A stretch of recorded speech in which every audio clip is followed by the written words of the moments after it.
নমস্কাৰ এই মুহূৰ্তৰ আটাইতকৈ ডাঙৰ খবৰ পুনৰ এবাৰ গৰজি উঠিছে বীৰলাচি থানাৰ নেতা শৃংখল চলিহা শৃংখল চলিহাৰ ফালৰ পৰা কোৱা হৈছে যে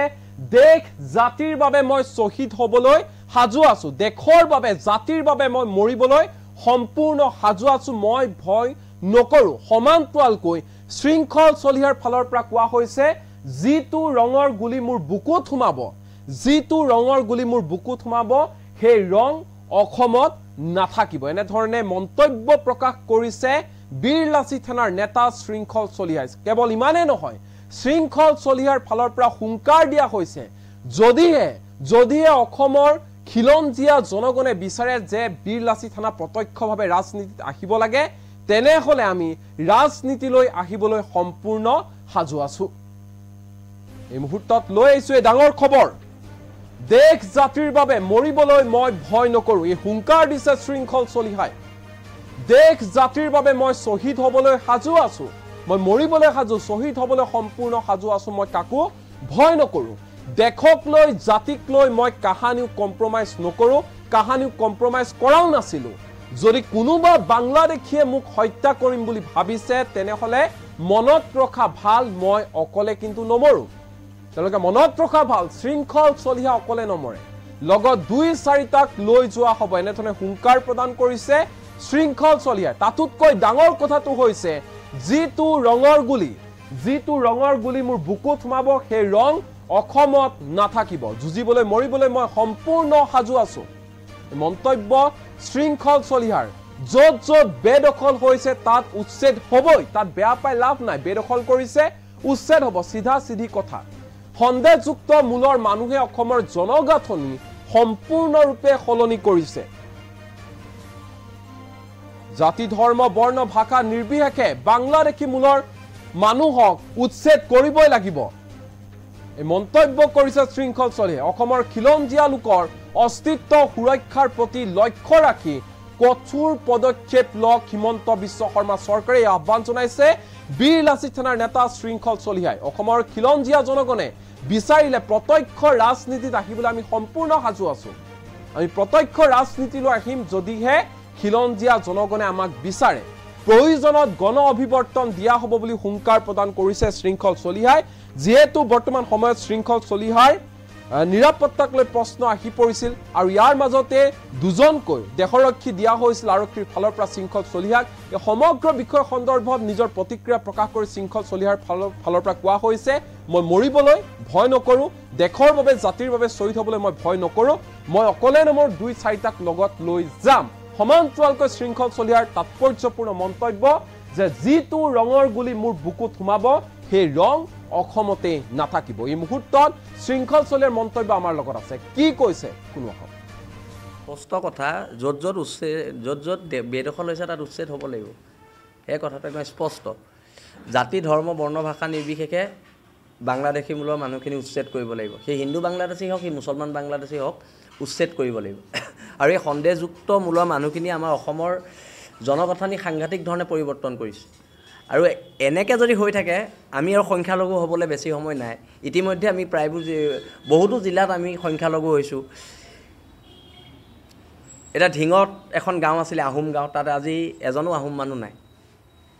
সব বাংলাদেশী মূলৰ মানুহে দখল কৰিলে তাত আছিলে কছাৰী গাঁও এজনো কছাৰী মানুহ তাত নাই সব বাংলাদেশী মূলৰ মানুহে লৈ তাত আছিলে বামুণ গাঁও এখনো বামুণ গাঁও তাত নাই বামুণ মানুহ তাত নাই সব বাংলাদেশী মূলৰ মানুহে দখল কৰি লৈছে আমাৰ যিটো জনগাঁথনি পৰিৱৰ্তন যে ভয়ানক ধৰণে সেটা 3 ঘৰ সন্দেহযুক্ত বাংলাদেশী মানুহে আমাৰ 18 ঘৰ মানুহক কৈছে যে তহঁতক শান্তিত জীয়াই থাকিব নিদিম তহঁতক হত্যা কৰি পেলাম যোৱাকালি আমাৰ সৈনিকসকল তাত গৈছে যোৱাৰ পিছত আজি 3 ঘৰ মানুহ তাৰ পৰা পলাবলৈ বাধ্য হৈছে এটা কথাবিলাক হৈছে কি এই সন্দেহযুক্ত মূলৰ মানুহখিনিয়ে যদি বাৰে বাৰে আমাৰ জাতি সত্তাটোক আক্ৰমণ কৰি থাকে যদি খিলঞ্জীয়া মানুহখিনিক আক্ৰমণ কৰি থাকে তেতিয়াহ'লে প্ৰত্যাক্ৰমণ হ'ব এই সন্দেহযুক্ত মানুহখিনি পক্ষত যোন ৰাজনৈতিক দলে থাকিব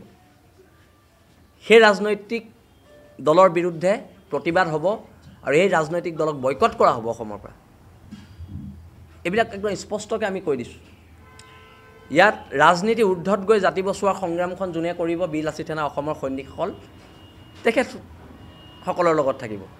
আৰু অনাগত দিনত এখন ঐক্যবদ্ধ আক্ৰমণ হ'লেতো প্ৰত্যাক্ৰমণ হ'ব। তেওঁলোকে আহি আমাক মাৰিব, আমাৰ ছোৱালীক ধৰ্ষণ কৰিব, আমি কি চাই থাকিম নেকি বহি? কথাবোৰ এনেকুৱা হৈছে। তেতিয়া আইনবিলাক ক'ত যায়? আজি আমাৰ থলগিৰি মানুহখিনিকতো অধিকাৰ, আমাৰ খিলঞ্জীয়া ভূমিপুত্ৰ মানুহখিনিক, জনজাতীয় মানুহখিনিক চৰকাৰে কিয় অধিকাৰ দিয়া নাই? আজি আলি আই লৃগাঙত কিয় বন্ধ দিব পৰা নাই? মাত্ৰ 7খন নে 8খন জিলাত আলি আই লৃগাঙক বন্ধ দিছে আৰু বাকী গোটেই অসম খোলা। এইবিলাকৰ বিৰুদ্ধে প্ৰতিবাদ হৈছে, আমি প্ৰতিবাদ কৰিছোঁ। আজি আমি অধিকাৰবোৰ খুজিবলৈ প্ৰতিবাদ কৰিব লাগে। বাংলাদেশী মূলৰ মানুহ, অনা অসমীয়া মানুহ, আৰু তেওঁলোকৰ কাৰণে কিন্তু একো নাই।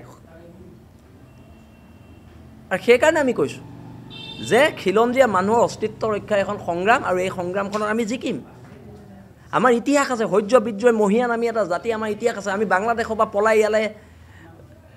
অহা জাতি নহয়তো। বাংলাদেশৰ পৰা পলাই ইয়ালৈ আহিছে তেওঁলোক,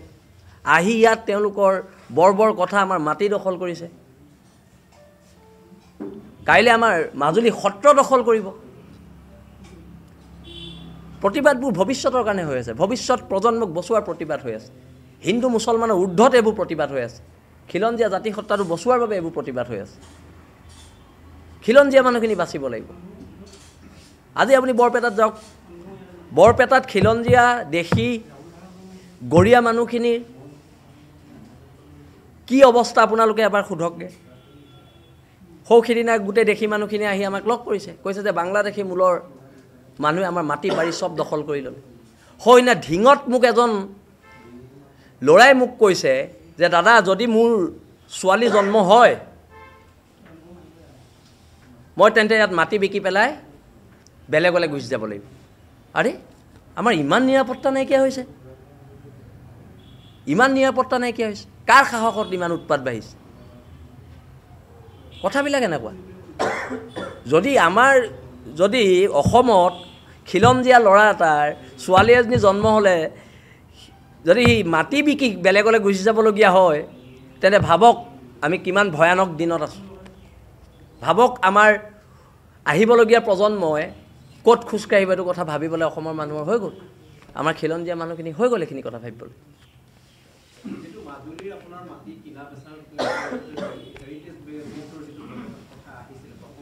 আউল লগা নলগাৰ কথা নহয়।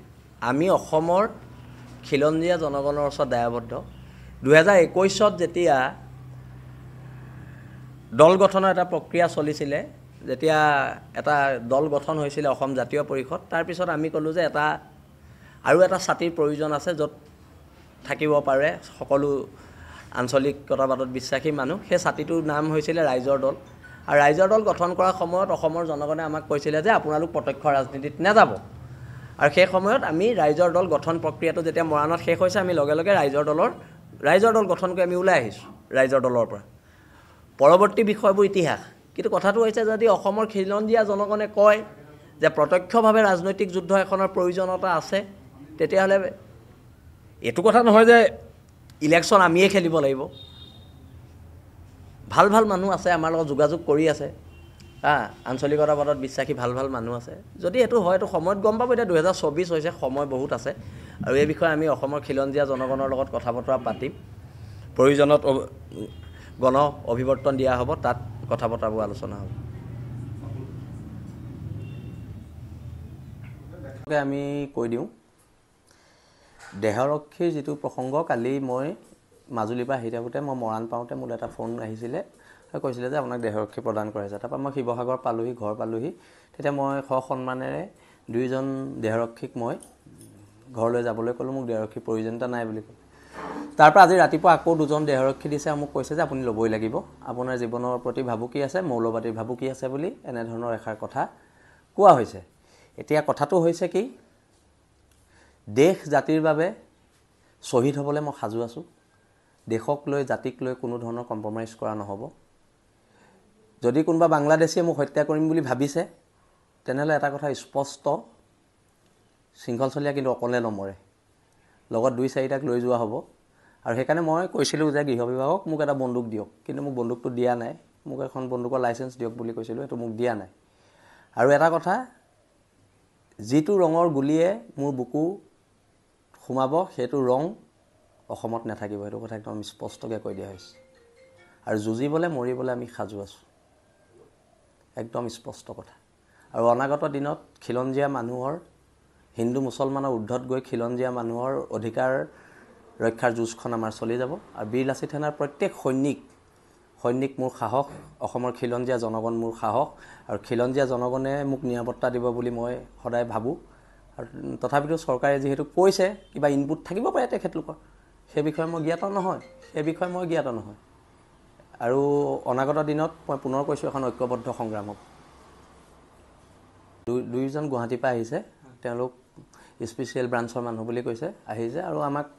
আৰক্ষী প্ৰশাসনে জনাইছে যে আমি ল'বই লাগিব বুলি কৈছে আৰু সেইকাৰণে নাই মোক কৈছে যে মৌলবাদী সংগঠনৰ পৰা আপোনাৰ জীৱনলৈ ভাবুকি আছে কিন্তু এটা কথা স্পষ্টকৈ কৈ দিওঁ আমি কোনো মৌলবাদী সংগঠনলৈ আমি ভয় নকৰোঁ যদি যুদ্ধ হয় যুদ্ধ হ'ব আক্ৰমণ হ'লে প্ৰত্যাক্ৰমণ হ'ব আৰু যদি আজি কোনোবা মৌলবাদীৰ হাতত শৃংখল চলিয়াই প্ৰাণ দিবলগীয়া হয় শৃংখল চলিয়াই হাঁহি প্ৰাণ দিব কিন্তু তাৰ পিছৰ পৰ্যায়টো কিন্তু খুব ভয়ানক হ'ব বীৰ লাচিত সেনাৰ কোনো সৈনিক অসমৰ খিলঞ্জীয়া জনগণ কোনো বহি নাথাকে এইখন যুদ্ধ যদি কৰিব বিচাৰিছে কোনোবা মৌলবাদী শক্তিয়ে তেন্তে সেইখন যুদ্ধ হ'ব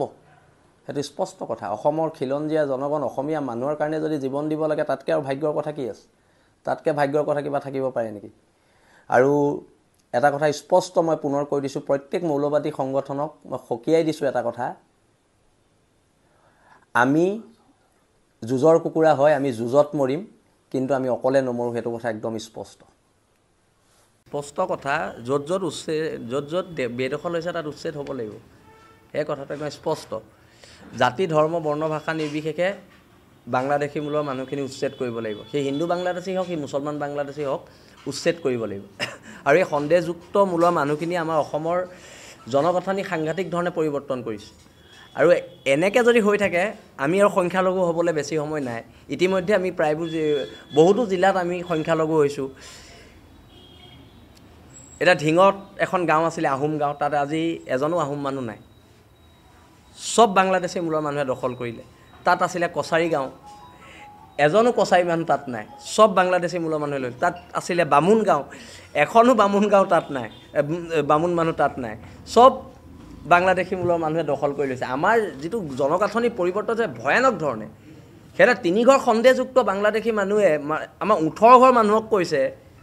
যে তহঁতক শান্তিত জীয়াই থাকিব নিদিম তহঁতক হত্যা কৰি পেলাম যোৱাকালি আমাৰ সৈনিকসকল তাত গৈছে যোৱাৰ পিছত আজিহে 3 ঘৰ মানুহ তাৰ পৰা পলাবলৈ বাধ্য হৈছে এটা কথাবিলাক হৈছে কি এই সন্দেহযুক্ত মূলৰ মানুহখিনিয়ে যদি বাৰে বাৰে আমাৰ জাতি সত্তাটোক আক্ৰমণ কৰি থাকে যদি খিলঞ্জীয়া মানুহখিনিক আক্ৰমণ কৰি থাকে তেতিয়াহ'লে প্ৰত্যাক্ৰমণ হ'ব এই সন্দেহযুক্ত মানুহখিনি পক্ষত যোন ৰাজনৈতিক দলে থাকিব সেই ৰাজনৈতিক দলৰ বিৰুদ্ধে প্ৰতিবাদ হ'ব আৰু এই ৰাজনৈতিক দলক বয়কট কৰা হ'ব অসমৰ পৰা এইবিলাক একদম স্পষ্টকৈ আমি কৈ দিছোঁ ইয়াত ৰাজনীতি ঊৰ্ধত গৈ জাতি বচোৱাৰ সংগ্ৰামখন যোনে কৰিব বীৰ লাচিত সেনা অসমৰ সৈনিকসকল তেখেতসকলৰ লগত থাকিব আৰু অনাগত দিনত এখন ঐক্যবদ্ধ আক্ৰমণ হ'লেতো প্ৰত্যাক্ৰমণ হ'ব তেওঁলোকে আহি আমাক মাৰিব আমাৰ ছোৱালীক ধৰ্ষণ কৰিব আমি কি চাই থাকিম নেকি বহি কথাবোৰ এনেকুৱা হৈছে তেতিয়া আইনবিলাক ক'ত যায় আজি আমাৰ থলগিৰি মানুহখিনিকতো অধিকাৰ আমাৰ খিলঞ্জীয়া ভূমিপুত্ৰ মানুহখিনিক জনজাতীয় মানুহখিনিক চৰকাৰে কিয় অধিকাৰ দিয়া নাই আজি আলি আই লৃগাঙত কিয় বন্ধ দিব পৰা নাই মাত্ৰ 7খন নে 8খন জিলাত আলি আই লৃগাঙক বন্ধ দিছে আৰু বাকী গোটেই অসম খোলা এইবিলাকৰ বিৰুদ্ধে প্ৰতিবাদ হৈছে আমি প্ৰতিবাদ কৰিছোঁ আজি আমি অধিকাৰবোৰ খুজিবলৈ প্ৰতিবাদ কৰিব লাগে বাংলাদেশী মূলৰ মানুহ অনা অসমীয়া মানুহ আৰু তেওঁলোকৰ কাৰণে কিন্তু একো নাই আৰু সেইকাৰণে আমি কৈছোঁ যে খিলঞ্জীয়া মানুহৰ অস্তিত্ব ৰক্ষা এখন সংগ্ৰাম আৰু এই সংগ্ৰামখনত আমি জিকিম আমাৰ ইতিহাস আছে সহ্য বিদ্ৰোহ মহিয়ান আমি এটা জাতি আমাৰ ইতিহাস আছে আমি বাংলাদেশৰ পৰা পলাই ইয়ালৈ অহা জাতি নহয়তো বাংলাদেশৰ পৰা পলাই ইয়ালৈ আহিছে তেওঁলোক আহি ইয়াত তেওঁলোকৰ বৰ কথা আমাৰ মাটি দখল কৰিছে কাইলৈ আমাৰ মাজুলী সত্ৰ দখল কৰিব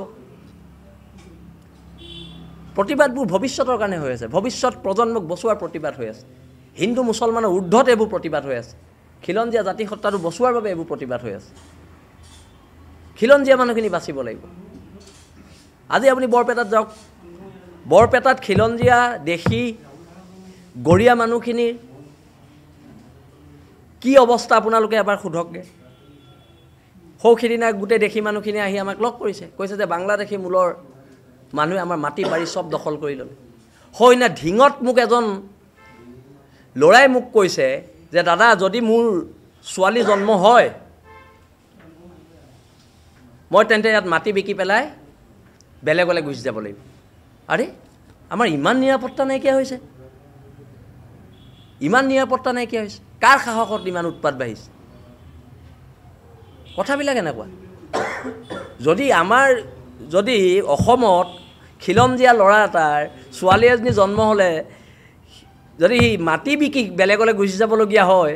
তেন্তে ভাবক আমি কিমান ভয়ানক দিনত আছোঁ ভাবক আমাৰ আহিবলগীয়া প্ৰজন্মই ক'ত খোজকাঢ়িব এইটো কথা ভাবিবলৈ অসমৰ মানুহৰ হৈ গ'ল আমাৰ খিলঞ্জীয়া মানুহখিনি হৈ গ'ল এইখিনি কথা ভাবিবলৈ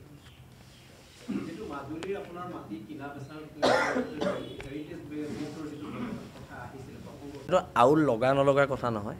আমি অসমৰ খিলঞ্জীয়া জনগণৰ ওচৰত দায়বদ্ধ 2021 যেতিয়া দল গঠনৰ এটা প্ৰক্ৰিয়া চলিছিলে যেতিয়া এটা দল গঠন হৈছিলে অসম জাতীয় পৰিষদ তাৰপিছত আমি ক'লোঁ যে আৰু এটা ছাতিৰ প্ৰয়োজন আছে য'ত থাকিব পাৰে সকলো আঞ্চলিকতাবাদত বিশ্বাসী মানুহ সেই ছাতিটোৰ নাম হৈছিলে ৰাইজৰ দল আৰু ৰাইজৰ দল গঠন কৰাৰ সময়ত অসমৰ জনগণে আমাক কৈছিলে যে আপোনালোক প্ৰত্যক্ষ ৰাজনীতিত নাযাব আৰু সেই সময়ত আমি ৰাইজৰ দল গঠন প্ৰক্ৰিয়াটো যেতিয়া মৰাণত শেষ হৈছে আমি লগে লগে ৰাইজৰ দল গঠন কৰি আমি ওলাই আহিছোঁ ৰাইজৰ দলৰ পৰা